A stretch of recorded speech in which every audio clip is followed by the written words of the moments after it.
The war had been going on for 30 years, though most people called it a Cold War since no major battles had been fought in the last decade. The Zephrian Empire controlled the eastern spiral arm of the galaxy, while the Terran coalition held territories in the western regions. Between them lay a buffer zone of neutral worlds where both sides maintained uneasy diplomatic relations. Ambassador Ben Torres sat in his small office aboard the diplomatic station orbiting the neutral world of Callus. He was reviewing trade agreements when his assistant rushed in with an urgent message from the Zephrian High Command. Ben looked up from his desk, pushing his glasses up his nose. At 42 years old, he had spent most of his career handling minor disputes between human colonies and alien trading partners. He was not the kind of man who expected to receive direct communications from alien royalty. The message crystal glowed with silver light as Ben activated it. The image of Queen Vera materialized above his desk. She was magnificent, even in holographic form. Her body appeared to be made of flowing silver energy, constantly shifting and sparkling like liquid starlight. Her voice carried the musical quality that all Zephrians possessed when they spoke in human languages.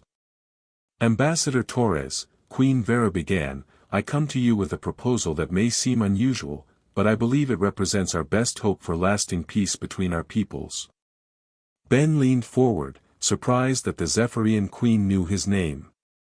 He was hardly the most important human diplomat in this sector. Ambassador Chen had been handling most of the high-level negotiations, while Ambassador Rodriguez managed military ceasefire agreements. Ben mostly dealt with shipping permits and minor trade disputes. Queen Vera continued speaking from the message crystal. For 3 decades, our peoples have maintained an uneasy peace through military deterrence and economic pressure. But true peace cannot be built on fear alone. It must be built on understanding and trust. Therefore, I propose a marriage alliance between a member of the Human Diplomatic Corps and my daughter, Princess Nina. Ben nearly dropped the crystal. Marriage alliances were common among many alien species, but humans rarely participated in such arrangements. The cultural differences were usually too vast to bridge, and most human governments preferred traditional diplomatic treaties. This union would serve as a symbol of genuine cooperation between our species, the Queen explained. The chosen human representative would become a member of the royal family with full diplomatic immunity and significant influence in Zephrian politics. In return, this alliance would guarantee peace between our territories for at least 1 generation. The message crystal dimmed as Queen Vera's image faded. Ben sat in stunned silence, staring at the now dark crystal. He knew that this proposal would be forwarded to every major human ambassador in the sector. The question was whether anyone would be willing to accept such an unusual assignment. 2 days later, Ben found himself in the main conference room of the diplomatic station. Ambassador Chen, a sharp woman in her 50s, was leading the discussion. Ambassador Rodriguez, a veteran military diplomat, sat across from her. 3 other senior ambassadors attended via holographic projection from their respective posts.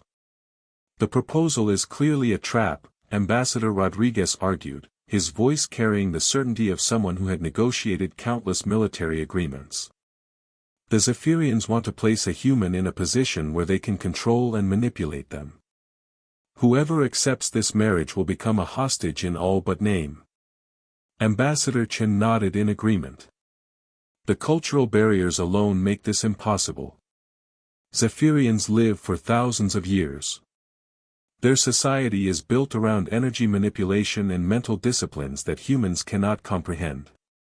A human spouse would be completely isolated and powerless. Ben listened to the discussion, but his mind kept returning to the Queen's words about building peace on understanding rather than fear. He had spent his entire career watching small conflicts escalate because neither side truly understood the other. Trade disputes became diplomatic incidents, which became military standoffs, which threatened to become actual battles. What about the benefits? Ben asked during a pause in the conversation. If this marriage alliance works, it could end the Cold War entirely. Isn't that worth considering? Ambassador Rodriguez looked at him with sympathy.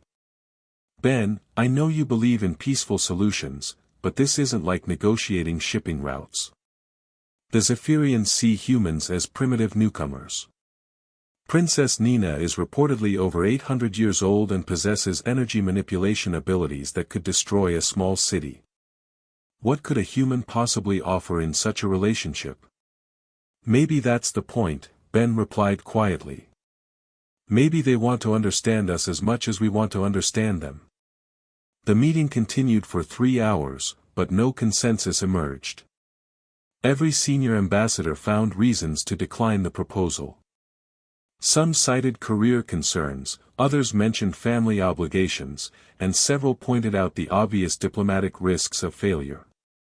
By the end of the discussion, it became clear that unless someone volunteered, the human response would be a polite rejection. Ben returned to his office and spent the evening reading everything he could find about Zephrian culture and history. Their species had evolved on a world with unique energy fields that allowed them to manipulate matter at the molecular level. They built their cities from crystalline structures that they could reshape with thought alone.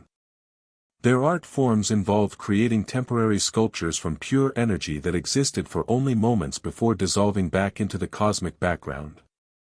Most importantly, Ben learned that Zephrian society valued sacrifice for the greater good above individual achievement. Their greatest heroes were those who had given up personal power or comfort to serve their people. Queen Vera herself had ascended to the throne by voluntarily merging her consciousness with the planetary energy grid for 50 years, experiencing every sensation felt by every Zephrian during that time. The next morning, Ben submitted his formal acceptance of the marriage proposal. The announcement sent shockwaves through both human and Zephrian diplomatic circles. Human news services portrayed Ben as either a hero making the ultimate sacrifice for peace or a fool throwing his life away for an impossible dream. Zephrian media was more reserved, but Ben could sense their skepticism through the official statements released by the royal court. Princess Nina's first message to her future husband was brief and formal. She expressed hope that their union would serve the interests of both peoples and promised to treat him with the respect due to a diplomatic representative. Ben detected no warmth in her words, but he had not expected any. This was a political arrangement, not a romantic relationship. The wedding preparations took 6 months. Ben spent most of that time studying Zephrian language, customs, and philosophical traditions. He learned that their marriage ceremonies involved the temporary merging of energy patterns between the participants. For Zephrians, this created a brief but intense empathic connection. For humans, the experience was completely unknown. Ben also underwent medical treatments to ensure his body could survive in Zephrian environments. Their home worlds maintained atmospheric conditions and energy levels that would normally be harmful to human physiology. The treatments involved genetic modifications that would allow him to process their air and withstand exposure to their technology. Meanwhile, diplomatic teams from both sides worked to establish the terms of the marriage alliance.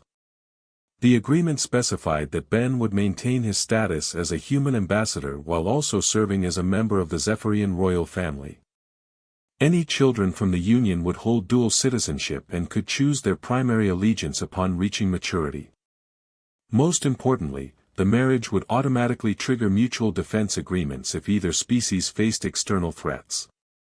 The wedding ceremony took place on the neutral moon of Calus, in a specially constructed amphitheater that could accommodate both human and Zephrian guests. Representatives from 12 different alien species attended as witnesses, making it one of the largest diplomatic gatherings in recent galactic history. Ben wore a simple black suit modified with energy-conducting threads that would allow him to participate in the Zephrian bonding ritual. Princess Nina appeared in her true form, a flowing sculpture of silver light that maintained a roughly humanoid shape while constantly shifting and sparkling with inner radiance. She was beautiful in a way that had no human equivalent, like watching aurora light dance through liquid mercury. The ceremony itself lasted 3 hours and involved multiple stages of ritual exchange. Ben spoke his vows in carefully practiced Zephrian, promising to serve as a bridge between their peoples and to honor the ancient traditions of her family. Princess Nina responded in flawless English, accepting him as her partner in marriage and as a defender of peace between their species. The final stage required Ben to place his hand against Nina's energy form, allowing their nervous systems to briefly synchronize. For 30 seconds, Ben experienced sensations beyond human comprehension. He felt the cosmic radiation that Zephrians used as an energy source. He sensed the quantum fluctuations that they manipulated to reshape matter. Most overwhelming of all, he felt Nina's emotions directly, without the barrier of language or cultural interpretation. What he discovered in that moment surprised him. Beneath her formal composure, Princess Nina was terrified. Not of him specifically, but of the enormous responsibility they both carried. She genuinely wanted the marriage to succeed, not just for political reasons, but because she believed that peace between their species was essential for galactic stability. She also felt profound loneliness, having spent centuries in diplomatic service without close personal relationships. When the connection ended, Ben and Nina looked at each other with new understanding. They were both sacrificing personal desires for larger political goals, and they both feared that their sacrifice might not be enough to prevent the war that threatened to engulf their entire sector of the galaxy. The reception continued for 6 more hours, with formal speeches from dignitaries and ceremonial exchanges of gifts between the two species. Ben received a crystal matrix that contained compressed archives of Zephrian history, while Nina was presented with a collection of human art and music representing thousands of different cultural traditions. As the celebration finally ended, Ben and Nina retired to the diplomatic quarters that would serve as their temporary home. They sat together in the main living area, still wearing their ceremonial clothing, both exhausted by the emotional intensity of the day. "This is strange for both of us," Nina said, her voice carrying harmonics that created an almost musical quality. "I have never shared living space with any being who was not born on a Zephrian world." Ben nodded, looking around at the quarters that had been modified to accommodate both human and Zephrian needs. Half the room featured furniture designed for human comfort, while the other half contained crystalline formations that Nina could use to recharge her energy levels. "We don't have to pretend this is a normal marriage," Ben said carefully. "We both know why we're here. But maybe we can at least try to understand each other." Princess Nina's form flickered slightly, a sign of emotional response among her people. "You felt something during the bonding ritual. I could sense your surprise." "You're not what I expected," Ben admitted. "The briefing materials made Zephrian royalty sound completely alien, but your concerns are very familiar. You want to do the right thing, even when you're not sure what that is. And you are not what our intelligence reports described," Nina replied. "They portrayed human diplomats as calculating and self-serving. But your decision to accept this marriage was genuinely motivated by hope for peace." They talked for several more hours, sharing basic information about their backgrounds and their respective peoples. Ben learned that Nina had spent 2 centuries studying other species, hoping to find ways to reduce conflicts in their sector of the galaxy. She had personally prevented 3 different wars through careful diplomatic intervention, though her contributions were not widely known outside the Zephrian government. Nina discovered that Ben had grown up on a human colony world that had been repeatedly threatened by pirate raids and territorial disputes. His interest in diplomacy came from childhood memories of watching his parents worry about whether their home would still exist the next day. He had chosen his career specifically because he wanted to create stability for families like his own. Over the following months, Ben and Nina established a routine that allowed them to fulfill their political obligations while also building a genuine partnership. They lived primarily on the Zephrian capital world, but traveled frequently to attend diplomatic conferences and state functions. Ben found himself fascinated by Zephrian society. Their cities were works of art that changed daily as citizens reshaped buildings and public spaces to reflect their moods and needs. Their educational system involved direct mind-to-mind transfer of knowledge, allowing individuals to master complex subjects in weeks rather than years. Their government operated through consensus-building processes that could take months to reach decisions but resulted in policies that enjoyed nearly universal support. However, Ben also noticed troubling undercurrents in Zephrian politics. A significant minority of the population, led by Princess Nina's younger brother Prince Vex, believed that their species was naturally superior to all others and should dominate galactic affairs rather than seeking peaceful cooperation. Prince Vex commanded considerable support among younger Zephrians who had never experienced the devastating wars that had convinced their elders to pursue diplomatic solutions. Prince Vex made no effort to hide his contempt for the marriage alliance.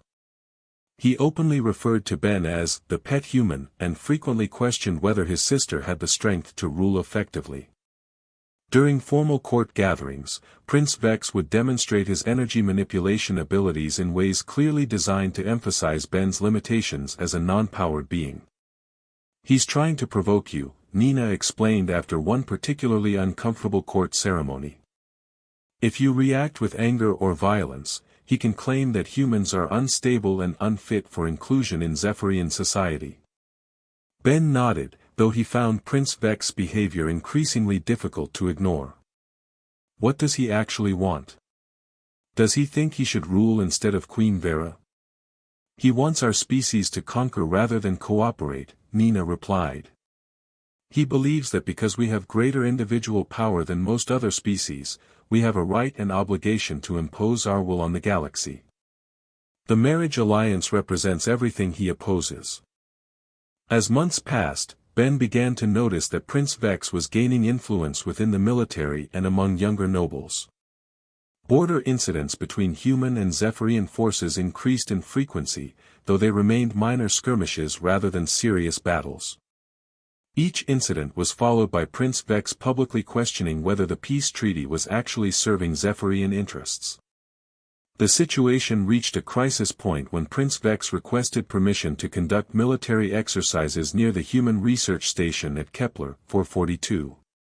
Queen Vera approved the request, believing that routine military activities would demonstrate Zephrian strength while still respecting treaty boundaries. Ben felt uneasy about the exercises, but his diplomatic status prevented him from directly interfering with Zephrian military decisions. He could only watch as Prince Vex assembled a battle fleet and departed for the border region, claiming that humans needed to be reminded of Zephrian power. 3 days later, devastating news reached the capital. Prince Vex had attacked the research station, claiming that it contained secret weapons development facilities that threatened Zephrian security. The station's defensive systems had been overwhelmed in minutes, and 300 human civilians had died in the assault. Prince Vex returned to the capital as a conquering hero, declaring that the peace treaty had been nothing but a human deception designed to lull Zephrians into complacency while they developed new weapons. He demanded that Queen Vera dissolve Nina's marriage and prepare for full-scale war against the Terran coalition. As news of the attack spread throughout Zephrian space, public opinion began shifting in Prince Vex's favor. Many citizens who had supported the peace treaty now wondered whether humans could truly be trusted as allies. Military commanders who had privately questioned the marriage alliance now felt justified in their skepticism. Ben watched these developments with growing alarm, but also with a strange sense of anticipation that he could not explain. Something deep in his mind was stirring, responding to the crisis in ways that seemed to come from beyond his individual consciousness. For the first time since arriving on the Zephrian home world, Ben Torres began to understand that he was not just a human diplomat trying to prevent a war. He was something much more significant than anyone realized, including himself. Ben stood in the royal palace's communication center, staring at the reports flooding in from the attack site. The images were devastating. The research station at Kepler 442 had been completely destroyed, its twisted metal remains floating in space like a graveyard. 300 human scientists, engineers, and support staff had been aboard the station when Prince Vex launched his assault. None had survived. Princess Nina stood beside him, her silver energy form flickering with distress. Around them, Zephrian military officers and court officials discussed the political implications of the attack. Some expressed concern about human retaliation, while others supported Prince Vex's claim that the research station had posed a legitimate security threat. "The humans will want revenge," one of the military advisors was saying. "They always respond to casualties with overwhelming force. This could trigger the full-scale war that Prince Vex desires." Ben listened to these discussions with growing frustration. The Zephrians spoke about humans as if they were predictable animals whose behavior could be calculated and controlled. They had no understanding of what they had actually done, or what forces they had set in motion. Queen Vera entered the communication center, her majestic form radiating authority and concern.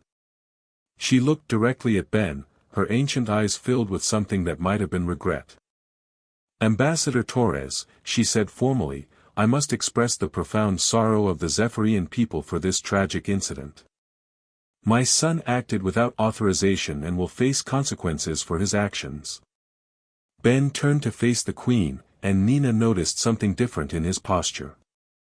Throughout their months of marriage, Ben had always carried himself with the careful deference of a diplomat operating in foreign territory. Now he stood straighter, with a confidence that seemed to radiate from somewhere deep within him. "Your Majesty," Ben replied, his voice carrying a new quality that made everyone in the room pause, "I appreciate your concern, but I think there are some things about humans that you need to understand." Prince Vex chose that moment to stride into the communication center, still wearing his battle armor from the attack. His energy form blazed with triumph and arrogance as he looked around the room. "The human pet speaks," Prince Vex announced mockingly. "Tell us, Ambassador Torres, how many warships will your people send to avenge your dead? How many thousands of your soldiers are you prepared to sacrifice in a hopeless war against our superior power?" Ben looked at Prince Vex calmly, and for the first time since arriving on the Zephrian home world, he smiled. It was not a diplomatic smile or a gesture of politeness. It was the smile of someone who knew something that everyone else in the room would soon discover. "Prince Vex," Ben said quietly, "you have made a very serious mistake. Not in attacking the research station, though that was certainly wrong. Your real mistake was thinking you understood what humans actually are." The room fell silent. Every Zephrian present could sense that something fundamental was about to change, though none of them understood what. "I request a formal audience with the High Council," Ben continued, his voice growing stronger. "There are some things about my species that need to be explained, and I think it's time for complete honesty between our peoples." Prince Vex laughed, his energy form flaring brighter. "The human wants to address the High Council. What could you possibly tell us that we don't already know? Your people are weak, short-lived, and technologically inferior. You have no special abilities, no unique powers, nothing that makes you significant in galactic affairs." "That," Ben said, his eyes beginning to show a faint silver glow, "is exactly what we wanted you to think." Queen Vera stared at Ben with sudden uncertainty. In all her centuries of diplomatic experience, she had never heard a human speak with such quiet confidence. Something in Ben's manner suggested that he was no longer playing the role of a subordinate alien seeking acceptance among his superiors. "Very well," Queen Vera said slowly. "You may address the High Council tomorrow at the second zenith. But I warn you, Ambassador Torres, if this is some desperate attempt to prevent retaliation for my son's actions, it will not succeed." "I'm not trying to prevent anything," Ben replied. "I'm trying to prevent a war that would destroy both our civilizations. But to do that, you need to understand what you're actually dealing with." That evening, Ben and Nina sat together in their private quarters. Nina's energy form was agitated, constantly shifting between different patterns as she processed what had happened. "Ben," she said carefully, "what did you mean when you said humans wanted us to think you were weak? What haven't you told me about your people?" Ben looked at his wife, this being of pure energy who had become genuinely important to him over the past months. He felt regret that he had to deceive her, but also relief that the deception was finally ending. "Nina," he said gently, "everything your people know about humans is based on what we wanted you to know. We're not the primitive species you think we are. We never were." Nina's form flickered rapidly. "I don't understand. Your technology levels, your energy output, your individual capabilities, everything we've measured suggests that humans are exactly what they appear to be." "Individual capabilities," Ben repeated. "That's the key word. Your people, like most species in the galaxy, measure strength and intelligence on an individual basis. You look at one human and compare them to one Zephrian. But that's not how humanity actually works." Ben stood up and walked to the window that looked out over the crystal spires of the Zephrian capital. "Every human born in the last 300 years has been connected through quantum entanglement at the cellular level. We share a collective consciousness that spans our entire species, though most individuals aren't consciously aware of it." Nina moved closer, her energy patterns now showing intense curiosity mixed with growing concern. "That's impossible. Our scientists have studied human neural patterns extensively. There's no evidence of telepathic or collective consciousness abilities." "Because we didn't want there to be evidence," Ben replied. "The quantum entanglement operates below the level of conscious thought, through what your scientists measured as background neural activity. What they interpreted as random brain noise was actually constant communication between every human mind." As Ben spoke, his own appearance began to change subtly. His eyes now glowed with silver light similar to Nina's energy form, but somehow deeper and more intense. When he moved, there seemed to be additional layers of reality following his motion, as if he was connected to forces beyond the immediate physical space. "The research station that your brother attacked wasn't just a scientific facility," Ben continued. "It was one of thousands of quantum relay nodes that coordinate our collective consciousness across galactic distances. When Prince Vex destroyed it, he didn't just kill 300 humans. He triggered an awakening protocol that has been dormant for generations." Nina's energy form began to pulse with alarm. "What kind of awakening protocol?" Ben turned back to face her, and Nina could see that his transformation was accelerating. The quiet, unassuming diplomat she had married was being replaced by something far more powerful and mysterious. "For 3 centuries, humans have been spreading across the galaxy while pretending to be weak and divided," Ben explained. "We allowed other species to see us as primitive newcomers who survived through luck and stubborn determination. But every human settlement, every trading post, every diplomatic mission was part of a coordinated expansion strategy directed by our collective consciousness." The implications of Ben's words began to register with Nina. If humans possessed collective intelligence and had been coordinating their activities for centuries, then everything the Zephrians believed about galactic politics was wrong. "How many of you are there?" Nina asked quietly. "Active human populations exist on over 40,000 worlds," Ben replied. "Most of those settlements appear to be small colonies or trading outposts.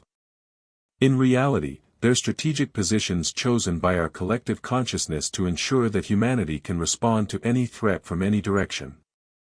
Nina's energy form brightened as she processed this information. "The peace negotiations, the trade agreements, even our marriage, were all of these part of some larger human strategy?" Ben's expression softened as he looked at his wife. "The marriage was suggested by our collective consciousness as a way to establish genuine communication with your people. But Nina, my feelings for you are completely real. The collective consciousness doesn't control individual emotions or personal relationships. It only coordinates large-scale strategic thinking." Before Nina could respond, urgent alarms began sounding throughout the palace.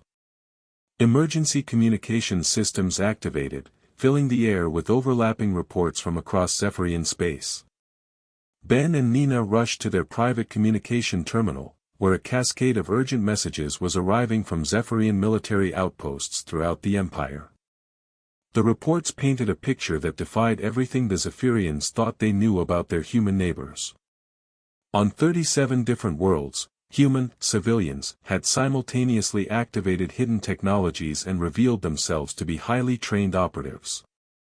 Trading stations that appeared to be simple commercial facilities had unfolded into massive weapons platforms. Scientific research ships had deployed military-grade defensive systems. Most shocking of all, human settlements that numbered in the hundreds were revealing populations in the tens of thousands. "This is impossible," Nina whispered as she read the reports. "Our intelligence services monitor every human facility in Zephrian space. How could so many people and so much technology be hidden? Collective consciousness allows for perfect coordination without electronic communication," Ben explained. "Every human operative knew exactly when to reveal themselves and exactly what actions to take, all without sending a single message that your intelligence services could intercept." The reports continued streaming in, each more startling than the last. Human facilities across the galaxy were simultaneously broadcasting a coordinated message to every major government and military force. The message was simple: humanity was revealing its true capabilities and calling for immediate peace negotiations to prevent unnecessary conflict. Queen Vera's voice echoed through the palace communication system, summoning all senior officials and royal family members to an emergency session of the High Council.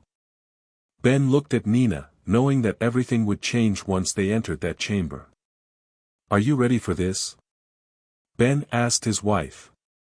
Nina's energy form stabilized into a more determined pattern. "I married you because I believed in the possibility of peace between our peoples. If this revelation helps achieve that goal, then I'm ready."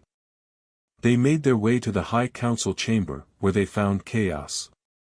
Zephrian military commanders were demanding immediate mobilization of the entire Imperial fleet. Some council members called for Prince Vex to be placed under arrest, while others insisted that his attack had been justified given the extent of human deception. Prince Vex himself stood in the center of the chamber, his energy form blazing with defiance and rage. "The humans have been laughing at us for centuries," Prince Vex shouted. "They allowed us to think we were superior while they secretly built a galactic empire around us. This is exactly what I warned would happen if we showed weakness." Queen Vera raised her hand for silence, her ancient authority still commanding respect even in the midst of crisis. "Ambassador Torres," she said, looking directly at Ben, "I think it's time for you to explain exactly what humanity wants from us." Ben walked to the center of the chamber, feeling the attention of hundreds of the most powerful beings in Zephrian civilization focused upon him. As he began to speak, his transformation accelerated. His human appearance remained, but now he glowed with energy that rivaled anything the Zephrians could produce. More importantly, his voice carried harmonics that suggested he was speaking not just as an individual, but as a representative of billions of connected minds. "Members of the High Council," Ben began, "humanity has revealed its true nature for one simple reason. We want to end the pretense and establish genuine equality between our civilizations." "Equality?" Prince Vex interrupted angrily. "You admit that you've been deceiving us for centuries, and now you speak of equality?" Ben turned to face Prince Vex directly, and the prince's energy form flickered as he encountered the full force of Ben's transformed presence.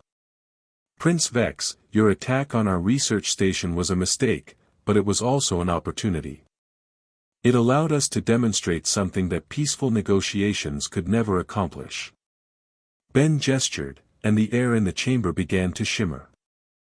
Suddenly, holographic displays appeared throughout the room, showing real-time images from across the galaxy. The displays revealed human facilities on hundreds of worlds, each broadcasting the same coordinated message of peace and cooperation. "This is not a threat," Ben continued, his voice now carrying the weight of collective human consciousness. "This is a demonstration. For 3 centuries, humanity could have conquered any civilization in this galaxy, including yours. We chose cooperation instead. Queen Vera leaned forward, her ancient mind struggling to process the implications of what she was seeing. Why? She asked. If you possess such power, why have you hidden it? Why seek alliances with species you could dominate? Ben's expression became gentle as he answered, channeling not just his own thoughts but the accumulated wisdom of human civilization. Because dominance creates enemies, while cooperation creates partners.